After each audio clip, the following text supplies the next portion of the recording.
back here on the K&C Masterpiece on 105.3 The Fan and on the On Time Experts hot seat, powered by the On Time Experts air conditioning, heating, and plumbing. It is Jonathan Garibay, the kicker for the Dallas Cowboys. Now, the kicker, there are two out here. Is this a friendly competition? Is it bitter right now? How's it going? No, it's been awesome. Lirim, he's a vet too, so I'm just looking forward to learning from him, and just as well as Jake and Brian. They've been awesome out here so far. Kickers decide the outcome of games a lot of times. Quarterbacks do too. Quarterbacks get paid $40 million a year to do it. When do you feel like kickers are going to get to that number? Hopefully sooner than later. Hopefully sooner than later. We'll see.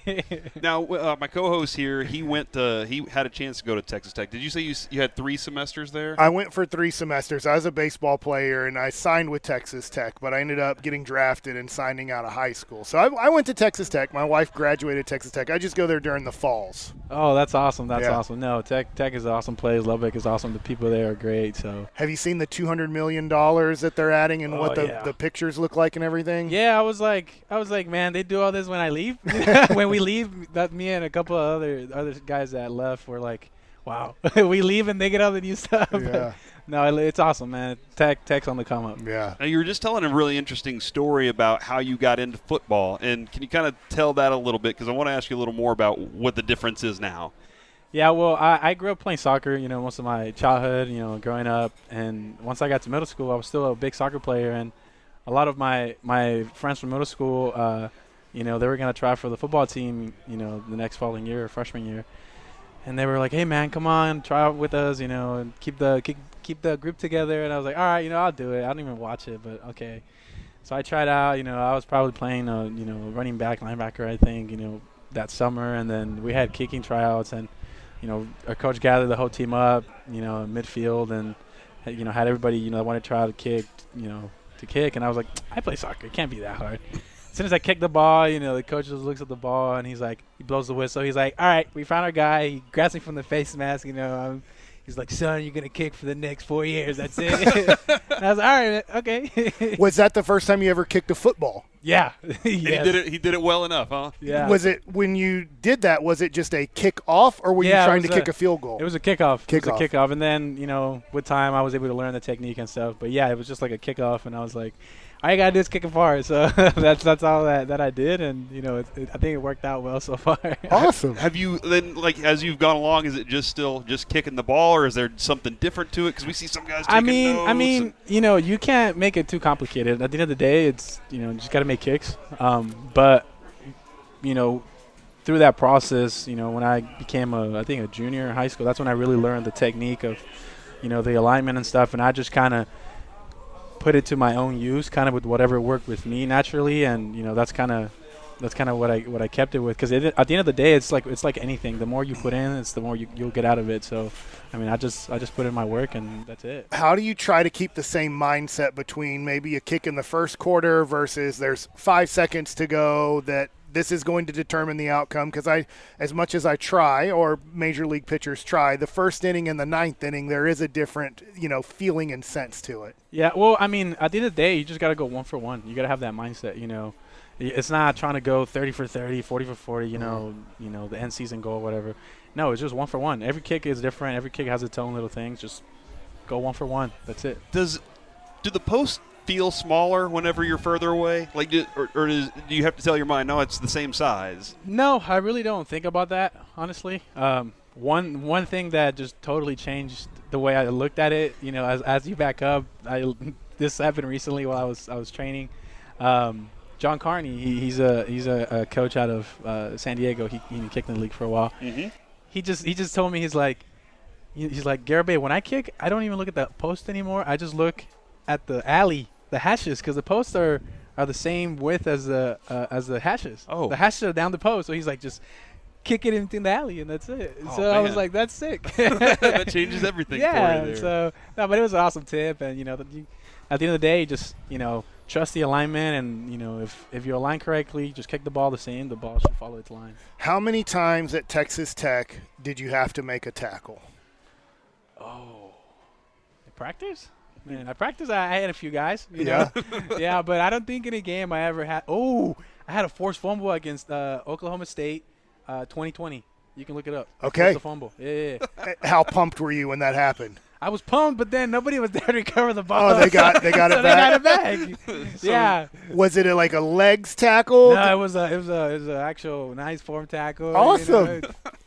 Go back and look at it. I promise you. Okay. Gotta check that. All right, so let's say the Neville Gallimore picks the ball up and is running at you. Is I'm going to tackle that guy, or is it Oh, more my like, God. you know what, I'm going to try to push him? Hey, go for the legs, man. Go for the legs. All right. One leg at least. The greatest cornerback of all time, Deion Sanders. That was his style. Yeah, just kind of get that Go leg. for the legs, yeah. We were standing over there yesterday, and they don't have a net up for when you're doing your kicking, and you were kicking into the tents over here, and one lady really got one. I don't know if you happen to see. Really? Yeah, she was holding her phone, and it knocked her phone out of her hand and everything. Luckily, more phone than her. Yeah, it was more phone than her. I didn't know if you happened to what, I'm going to go apologize. I didn't even see. I didn't. They're in your way, though, right? Like, you're trying to do your job. Yeah, No, just kidding. No, I hope she's fine. I hope she's okay.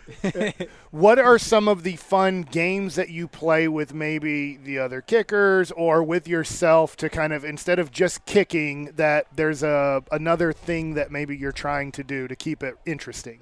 Oh, I think what we did yesterday, actually, we went off to the sideline, and the more you get closer to the end zone, the slimmer the posts get from the side. So we're playing that game, just try to you were trying to make it from there. Yeah, because it narrows it down. You know? So we were playing that game, and it was fun. I mean, that's something I did in college too, where we used to play like pig.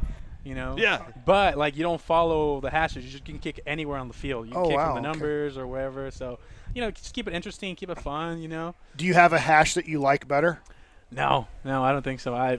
People ask me that, and no. I remember this like it was yesterday when my first start, I think, was against Baylor, and it was coming down to like a game winner. We were gonna drive down the field, and I remember Coach Tamara looking at me and yelling at me. He's like, "Where do you want it? Where do you want it?" And then Coach Wells is behind him. "Where does he want it?" And I'm like, "I don't know, on the field." It doesn't matter. Just put it out there. I've never been picky on that. How quick do you know when you're warming up before a game, your distance of at the end of the game, if they're like, hey, 55, you feel what's that conversation like? Normally how we've done it is, pre-practice, you get like a feel of your range. You kick both ways, and then you do the same thing around halftime. You kick both ways and see, what the wind's doing or whatever, what side is, the wind's helping you or you're kicking against it, and you give coach your range.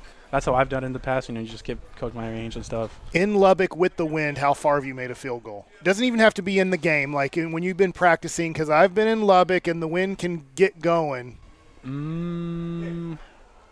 I don't know. With the wind, because we kicked it indoors. My party, I hit a 67, 68. I think I probably nailed a 70 outside, maybe with a little breeze. I did it in JUCO one time before I was leaving. I was training to go to Tech, and I was like, let me test my range. And there's a little crosswind, and I just drove it. So tried it one time. That one time I was like, I'm not gonna do it again. Okay, yeah. See, and that's always the thing. We're always like Hail Mary versus 70-yard field goal attempt, and I'm like, take the field goal attempt because the Hail Mary might not work. Yeah, I mean, you gotta have, everything's gotta be, on it to have that, because it's you're pushing it. I mean, look at Tucker. If you look at his technique when you hit the 66-yarder, he took his regular steps and he added a half step because he actually was gonna jump into his steps. So get a little more power. Yeah, more momentum. Yeah, and he drilled it. I mean, honestly, if he would have driven it more instead of up, I mean, he would have had it no problem. But he still got it. The ball was high. It was good. I mean, I remember watching that. That was crazy, man. Man, I have absolutely no, like, if you're in a big situation, this dude's so calm, he's so loose. It seems like most guys are like real all the time, but you're loose, man. This is great. I mean, at the end of the day, it's you gotta have fun with it. I mean, of course, you're in a bigger stage, but like, do it. Why did you start doing this? Because you loved it. You just have fun out there and enjoy it. And I try to do that. And I try to remember when, it's a stressful situation. You just gotta I love this, man. Like I'm built. You practice for this. And I think it's just gotta look at the bright side. Who's somebody that you're making a friendship with that's not obviously a punter or a snapper? That's what people call the regular players. Oh man, I'm friends with a bunch of them. A bunch of the Rickies, yeah. No, I mean Mika, he's a D-line. Story Jackson, Juanye, Dennis, like. Jake Ferguson. I mean, I'm friends with all of them. Awesome. You know, Big John, you know, Tyler. Like, you know, they're all great guys. You know, I mean, I've always been the type of person that, you know, I'm not, you know, on the side normally how you would keep the kickers. I'm more like, you know, I was a quarterback in high school. I was a starting quarterback. Oh, wow. Yeah, and a tight end. So, like, I'm used to being around all the guys, and, you know, that's just kind of my personality. I love to be involved and, you know. Trying to give Dak some tips. So every you once could in a be while. the third quarterback on the days where you only activate 2. You're the third quarterback of the team? Hey, whatever the team needs, you know, I'm here. That's Whatever the- the team needs, you know. But that's how he gets to that $40 million you were talking Yes. about. There you go. Hey, You're the Shohei of football, Shohei Ohtani. Thanks a lot for your Yes, sir. time, man. We really appreciate it. No, I appreciate you guys. Thank you. God bless. Awesome.